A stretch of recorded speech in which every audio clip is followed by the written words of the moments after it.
जय भोले की हर हर महादेव बम बम भोले। आज मैं आपको सुख सागर श्रीमद् भगवत प्रथम स्कंद का दूसरा अध्याय सुना रही हूँ। सुनिए। इस दिव्य अध्याय में प्रश्नोत्तर आख्यान ऋषियों से कहने लगे, कथा भक्ति का ज्ञान। सुनिए। व्यास जी बोले, इस प्रकार से ब्रह्मवादी शौनक आदि ऋषियों के पूछे गए मंगलमय प्रश्नों से रोमहर्षण के पुत्र सूत जी अत्यंत प्रसन्न हुए और ऋषियों के प्रश्नों का अभिनंदन करके उनका उत्तर देना आरंभ किया।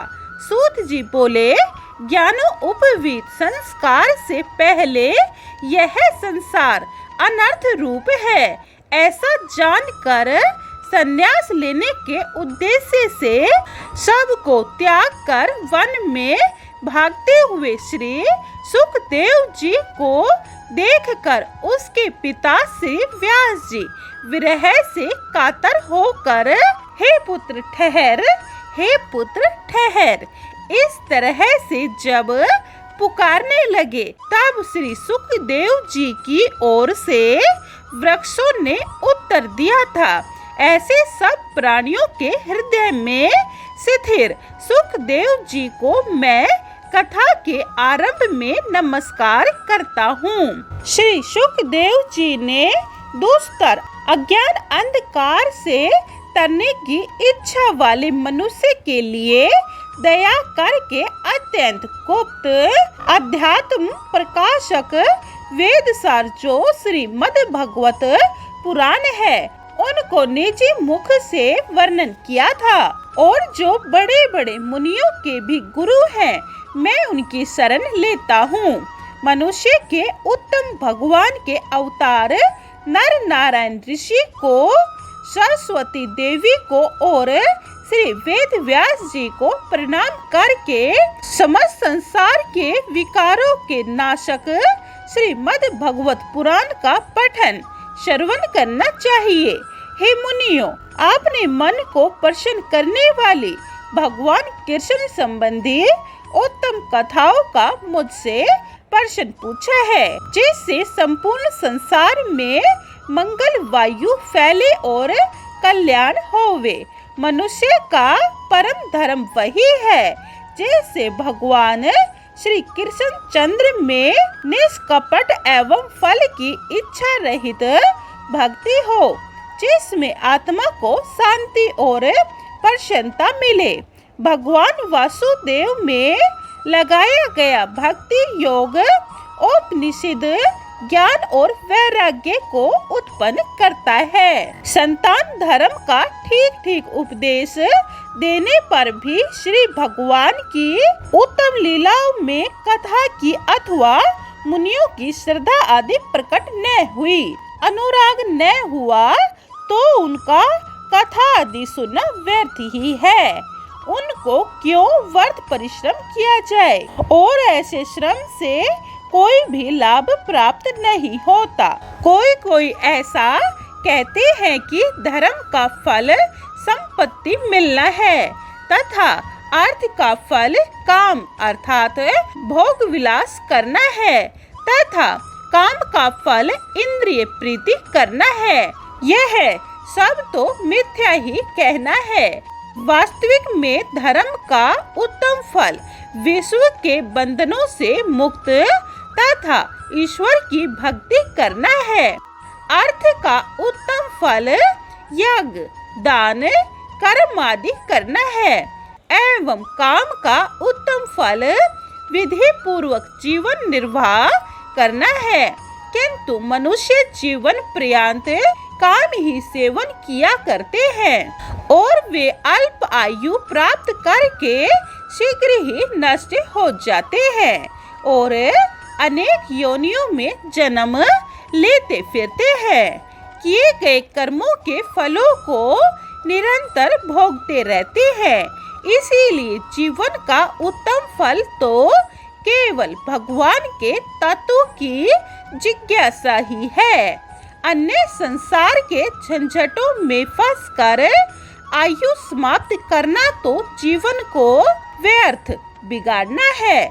संसार के मोह जनक कार्य साधनों को त्याग कर सत्य तत्व का निरंतर चिंतन करना चाहिए। वह तत्व क्या है? तत्ववेता लोग ज्ञाता और यज्ञ के भेद से रहित पर ब्रह्म परमात्मा सच्चिदानंद स्वरूप ज्ञान को ही तत्व बताते हैं। तत्वों में अंतर नहीं होता। ज्ञानी मनुष्य ईश्वर को ब्रह्म स्वरूप समझता है, योगी उसे परमात्मा रूप तथा भक्त जन भावना से उन्हें भगवान रूप समझते हैं। श्रीमद् भागवत को यदि श्रद्धा पूर्वक सुना जाए तो उसी तत्व का ज्ञान वैराग्य और भक्ति के साथ साथ हृदय में निवास हो जाता है, क्योंकि भागवत शास्त्र से भक्ति द्वारा भगवान शीघ्र ही आकर हृदय कमल में आरूढ़ हो जाते हैं, जिन्हें विमूढ़ नहीं देख पाते। केवल ज्ञान चक्षु वाले ही देख सकते हैं। इसीलिए वर्णाश्रम विभाग को न लांग कर भली प्रकार से किए गए कर्म का फल श्री हरि को प्रसन्न करना ही है। अतः एकाग्र मन से भगवान का गुणानुवाद सुनना चाहिए, उनका ही कीर्तन करना चाहिए, उन्हीं का ध्यान करना चाहिए एवं उन्हीं की पूजा करनी चाहिए। कर्मों की ग्रंथि महान कठिन होती है। ज्ञानी योगी जन श्री भगवान के ध्यान रूपी खंड द्वारा उस गांठ को काट डालते हैं और कर्म ग्रंथि के कारण को नष्ट कर डालते हैं। ऐसी भगवान की उत्तम कथा में कौन रति नहीं रहेगा, अर्थात सभी भक्त जन करेंगे। हे शौनकादि ऋषियों, यदि मनुष्य श्रद्धा सहित भगवान के उत्तम गुणानुवाद सुनने की अभिलाषा से तीर्थ आदि पवित्र स्थानों का सेवन करे, भगवान का सेवन करे और सत्पुरुषों की सेवा करे तथा निष्पाप होकर परमात्मा का निरंतर आराधन करे, तब कथा एवं सत्संग के साथ साथ परमात्मा स्वरूप के दर्शन प्राप्त कर सकता है। जिन भगवान का श्रवण कीर्तन सर्वदा ही पवित्र करने वाला है, सर्वदा भगवान श्रोताओं के हृदय में भक्ति द्वारा आकर के स्थिर हो जाते हैं, फिर उनके आते ही पापों का लोप हो जाता है। भगवान की यह दुरस्त माया तभी तक मनुष्य को घेरे रखती है जब तक वह उन भगवान का एक चित्त से स्मरण नहीं करता। उनका सेवन संपूर्ण पापों को हटाकर अचल भक्ति उत्पन्न करता है। भक्ति के आने पर काम लोभ आदि दूर हो जाते हैं। तब फिर सतुगुण में स्थिर हुआ मनुष्य भगवान के स्वरूप को देखता हुआ आनंद को प्राप्त करता है।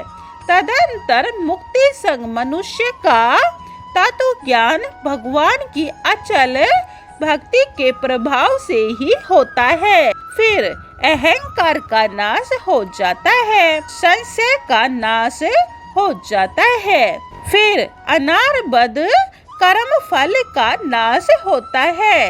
तब फिर आत्म दर्शन होने पर यह समस्त विश्व ब्रह्म स्वरूप ही दिखने लगता है। इसीलिए कभी लोग आनंद से गदगद हो वासुदेव भगवान की ही निरंतर भक्ति करते हैं, जिनसे आत्मा को अपार प्रसन्नता मिलती है। अब विष्णु, ब्रह्मा और रुद्र सत्वादी यानी सतोगुण, रजोगुण और तमोगुण तीनों गुणों से युक्त एक परमात्मा विष्णु ही इस विश्व के पालन उत्पत्ति और संहार के लिए विष्णु, ब्रह्मा और रुद्र इन तीनों संज्ञाओं को धारण करते हैं, परंतु मनुष्यों का कल्याण विष्णु रूप भगवान वासुदेव से ही होता है और दूसरों से नहीं। सात्विक गुण विष्णु सिद्धि करता, उत्पत्ति करता और तमोगुणी रुद्र प्रलय करता है। यह वास्तविक एक ही स्वरूप के 3 स्वरूप दिखाए गए हैं। अब उपाधि वैशिष्ट से फल की विशेषता दिखाते हैं। जैसे पृथ्वी के विकार लकड़ी से धुआं श्रेष्ठ है और उस धुआं से अग्नि श्रेष्ठ है। इसी प्रकार तमोगुण से रजोगुण श्रेष्ठ है और रजोगुण की अपेक्षा सतोगुण श्रेष्ठ माना गया है। अतः ये गुणों उपाधियां केवल श्री वासुदेव भगवान को ही उत्तम बताती हैं, क्योंकि इनकी सतगुण में मूर्ति है। प्राचीन काल में मुनि लोग कल्याण के लिए विशुद्ध तत्व में श्री भगवान विष्णु का ही आराधन किया करते हैं। अब भी जो मुनिगण उस भगवान को भजते हैं वे संसार के कल्याण को पाते हैं। मोक्ष की इच्छा वाले ऋषि मुनि और दूसरों को त्याग कर श्रीमन नारायण को ही भजते हैं और रजोगुणी और तमोगुणी स्वभाव वाले मनुष्य धन, ऐश्वर्य एवं संतान आदि कामनाओं के लिए भूत, पितृ और प्रजापतियों को भजते हैं। वेद, यज्ञ, योग, क्रिया, ज्ञान, तप, धर्म, स्वर्ग आदि सब फल वासुदेव में है और ये सब वासुदेव भगवान को ही सिद्ध कहते हैं। भगवान श्री कृष्ण चंद्र प्रकृति गुणशील एवं सर्वव्यापक है, तो भी उन्होंने अपनी देवी माया से स्वर्ग के पहले इस विश्व की रचना की थी। ये सत्वादी तीनों गुण उन भगवान की माया के अधीन है। भगवान माया के अंतर्गत रहते हुए भी माया से परे हैं और एक रूप होते हुए भी अनेक स्वरूप से भासते हैं। जैसे अग्नि भिन्न भिन्न लकड़ियों के संसर्ग से अनेक प्रकार की सी प्रतीत होती है, वैसे तो वह एक ही है। सब प्राणियों के हृदय में स्थित परमेश्वर उन योगियों के अनुरूप विषयों का उपभोग करते कराते रहते हैं तथा वे भगवान ही देवता, पशु, पक्षी, मनुष्य आदि योनियों में अपने लीला अवतारों में रत रहते हुए सतगुण द्वारा संपूर्ण लोकों को पालते हैं और विश्व भर नाम से सब जीवों का पोषण करते हैं। दूसरा अध्याय समाप्तम। जय भोले। तीसरा अध्याय यह आप दूसरी वीडियो में सुन। ओम नमो भगवताय वासुदेवाय। जय श्री कृष्ण। जय भोलेनाथ की। हर हर महादेव। बम बम भोले।